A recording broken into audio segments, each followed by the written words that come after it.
কি বলবো, একটা আবেগ, একটা অনুভূতি। এই 5 বছরের যত কাজ করেছি তার শেষ দিন। আমরা আশা করি আগামী দিনে বাংলার মুখ্যমন্ত্রী মমতা বন্দ্যোপাধ্যায় চতুর্থবারের জন্য মুখ্যমন্ত্রী হবেন। বাংলার মানুষ সেটা দেখবে। গতকাল কিভাবে কাটলো শেষ দিনের বিধানসভা?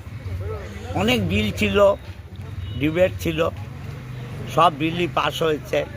আমাদের বিভিন্ন বিল, যেমন মুর্শিদাবাদ ইউনিভার্সিটি বিল, হাওড়া মিউনিসিপ্যালিটির অ্যামেন্ডমেন্ট বিলগুলো পাস হয়েছে, ভালোই কেটেছে।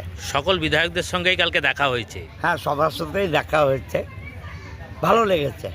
অষ্টাদশ বিধানসভায় কি বিধায়ক অসিত মজুমদারকে কি দেখা যাবে? এটা দল জানে, এটা আমার পক্ষে বলা সম্ভব। দল যাকে দেবে, দলের প্রার্থী তো হবেই, দল যাকে দেবে চুত্র সেই জিতবে। এখনো পর্যন্ত কি কাজটা আর হলো না বলে খামতি রয়ে গেল? এখনো অনেক কাজ বাকি। ভারতবর্ষ প্রায় ৭৯ বছর স্বাধীনতা দিবস পালন করতে চলেছে, বহু কাজ বাকি। মানুষের অর্থনৈতিক যে সীমা পরিকাঠামো, তার নিচে রয়েছে মানুষ।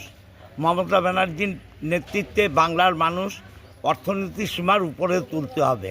সেই লড়াই আমাদের চলছে, এই লড়াইতে জিততে হবে। হুগলির যে কোনো সিট থেকেই যদি আপনাকে দেওয়া হয় সেটাই নেবেন না চুচুড়া না, বিধানসভা? এটা দল জানে, দল যা বলবে, দলের সিদ্ধান্তই আমাদের সিদ্ধান্ত।